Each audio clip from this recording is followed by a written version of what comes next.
Ukraine was pushed back near Orikhiv, as Russia recaptured recently lost areas. It's day 546 of Russia's operation in Ukraine. Let's dive deeper. Starting from the Orikhiv region, Ukrainian forces are keeping intense pressure on Russian positions in and around the village. They do this by conducting wave after wave of attacks. Currently, their main assaulting force is the 82nd Brigade. In the past 2 days, they were able to enter the northern outskirts, and as a result have now entrenched themselves in the basement of the houses. From there they continuously launch attacks on Russian positions. In response, Russian artillery is hitting them heavily. 1 day ago, after they captured the northern part, they launched an attack towards the fields west of the village. It was reported that Russian forces were forced to withdraw from this area. However, Russian forces soon realized that this advance could divide their forces and cause serious problems. Because Ukrainian forces would be able to attack the village from 3 sides, which may lead to premature retreat from the village.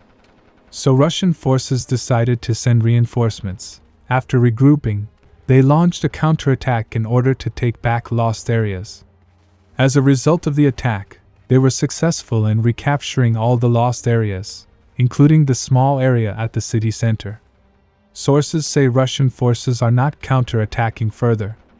In the past couple of days, Russian aviation has been striking Ukrainian forces with FAB glide bombs. However, the situation remains tense for Russian forces. Now moving to the Kherson region. After Ukrainian forces were pushed back from Kazachi village, mostly artillery duels were taking place. Recently, Ukrainian forces once again tried to cross the Dnipro River.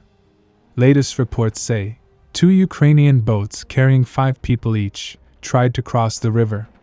However, it was soon detected by Russian forward positions, and as a result 1 boat was destroyed by artillery fire, while the other retreated. After which they started striking Russian artillery positions around the area. After a couple of hours, 2 Ukrainian boats once again tried to cross the river. It is said this time they were able to land on the other side. However, before they could take their defensive position, Russian forces responded with mortar and artillery fire. As a result, the entire unit was destroyed. Russian sources reported that new high-speed boats are being transferred to this area. They are expecting a few more attempts of Ukrainian crossing in near future. Very interesting events have occurred recently. Yesterday, Ukrainian forces, instead of attacking with their naval drone, this time they launched reconnaissance with help of their amphibious assault group. Sources say their objective was to conduct reconnaissance of Russian military targets in Crimea. However, Russian naval aviation detected them around 38 kilometers west of Crimea. They were at that time near a floating oil rig. Russian aviation with help of Su-30 were able to destroy the boat.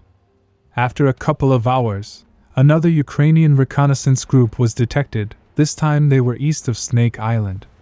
They conducted reconnaissance on US-supplied high-speed boats.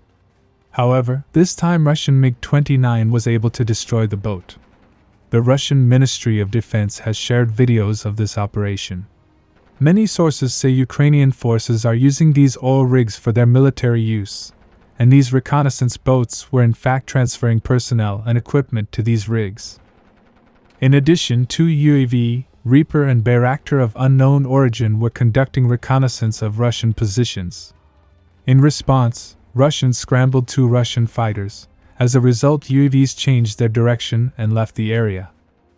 Few hours ago a report came. Ukrainian forces once again attacked Crimea with drones and missiles. At first, they launched 2 drones in order to reveal the position of the air defense system, after which missiles were launched from the sea by Ukrainian forces. As a result, Russian S-400 launcher was destroyed. Sources say Ukrainian forces may have used oil rigs in conducting these attacks.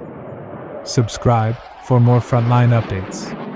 Let me know your thoughts in the comments down below.